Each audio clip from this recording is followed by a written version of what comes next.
Un debate central en el estudio del Estado y de las políticas públicas tiene que ver con la institucionalidad. La institucionalidad termina siendo para observadores calificados del proceso de desarrollo o de subdesarrollo de distintas regiones en el mundo, termina siendo la institucionalidad la explicación más importante y más profunda sobre los problemas para sobreponerse al subdesarrollo. Ahora, se habla de institucionalidad, se habla de calidad institucional, se escucha en todos lados, pero no necesariamente queda claro qué quiere decir institucionalidad y cuál es el verdadero significado,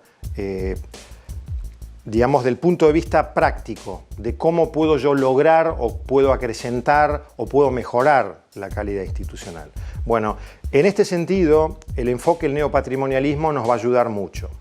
¿Por qué? Porque el enfoque del neopatrimonialismo va al corazón de la institucionalidad, que no es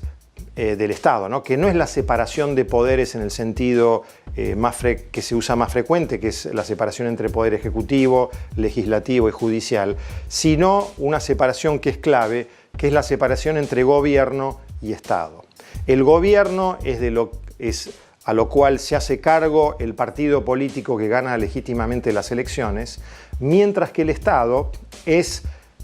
Los dueños del Estado somos todos los ciudadanos, no el partido político gobernante, sino todos los ciudadanos. El Estado son las instituciones públicas, son de interés general, universal, también de interés permanente, es decir, velan por los intereses no solo de los votantes ocasionales, sino de los votantes, de los futuros votantes, es decir, que aún no votan, e inclusive de los ciudadanos que aún no han nacido, por esta idea, esta perspectiva de bien común permanente que tiene el Estado. Entonces, esta división entre gobierno y Estado es fundamental. El gobierno dirige al Estado, además lo controla, tiene el mandato popular resultante de las elecciones para eso, y el Estado a su vez, y sus instituciones y la justicia, controlan a los gobiernos, es decir, controlan la correcta marcha o la legalidad de los actos de gobierno y velan obviamente por el mantenimiento de un mínimo nivel de ética pública. Entonces, esto es fundamental porque es la manera de poder construir instituciones que tienen un atributo que es central, que es la imparcialidad. La imparcialidad, esto lo vimos en algún otro módulo, cuando hablamos de función pública, es el atributo central del funcionario público. Es decir, es funcionario público el que actúa con imparcialidad, el que hace un enfoque de interés general, el que vela por el interés general, o nosotros usamos antes la idea de bien común, y por lo tanto no está inserto en algún mecanismo sectorial, en algún grupo de interés corporativo, no representa un determinado sector de la sociedad, sino que representa a la sociedad en su conjunto. Eso, si lo pensamos un poco, no solo tiene que ver con la administración y con los bienes públicos, sino que tiene que ver con los fundamentos mismos de lo que es una democracia. Entonces, la imparcialidad en el Estado es fundamental y esa imparcialidad nace de la autonomía del Estado, es decir, de la autonomía del Estado frente a poderes económicos, políticos, religiosos, frente a poderes de otras naciones, etc. Desde el momento que el Estado tiene autonomía, entonces puede tener imparcialidad. Ahora, todo esto es abstracto cuando hablamos del Estado, porque en realidad esto se centra en los funcionarios. Son los funcionarios que son imparciales y por lo tanto el Estado que es imparcial. Ahora, ¿cómo logro funcionarios imparciales? Logro funcionarios imparciales cuando su ingreso al Estado, su promoción y su carrera no depende necesariamente del favor político o de una circunstancia de uso discrecional del poder. Por eso existe el sistema de mérito, del cual ya nos referimos en otros módulos de este curso, y también toda una serie de reaseguros que permiten que los funcionarios no estén necesariamente a la merced del poder político en cuanto a la evolución de su carrera y a la toma de sus decisiones. Entonces, este sistema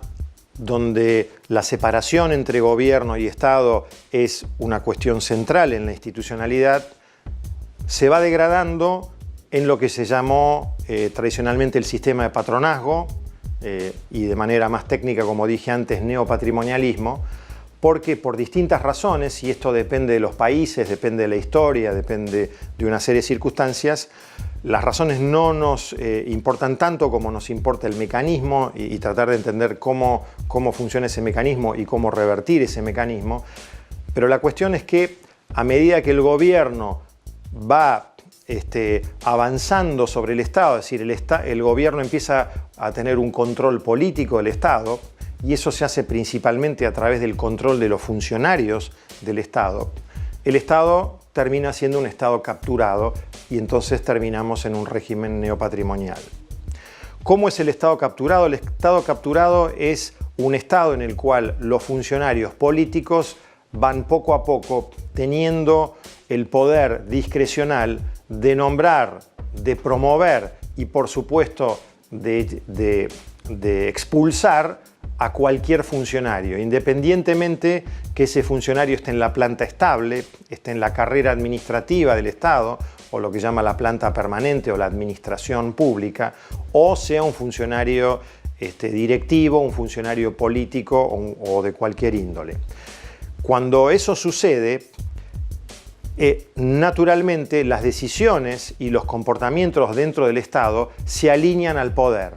Ahora, cuando se alinean al poder, dejan de alinearse al interés general, dejan de alinearse a las leyes, dejan de alinearse a servir al ciudadano y pasan a responder al poder. Entonces ahí es donde tenemos desvirtuado un sistema y la víctima principal, también lo hemos mencionado esto, es la función pública, porque el funcionario deja de ser este ciudadano que toma un rol especial en el cual piensa y decide de manera imparcial, pensando en el interés general, y empieza a ser un cómplice de alguna forma de un proyecto de poder que evidentemente tiene poco de democrático y de republicano y tiene poco de enfoque hacia el bien común y más de tratar de avanzar intereses personales o particulares de la índole que sea.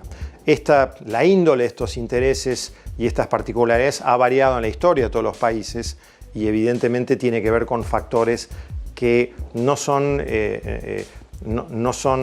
indispensables para entender cómo funciona el sistema. Como dice un autor venezolano, Enrique Gersi, en un estado neopatrimonial, en un estado de captura de las instituciones públicas, no rige precisamente un Estado de Derecho, sino más bien un Estado de legalidad, es decir, se ejerce la ley, se ejerce el poder, pero ese ejercicio de la ley se hace de manera discrecional. Es decir, se usa como instrumento de sometimiento o de autoridad y por supuesto de manera selectiva.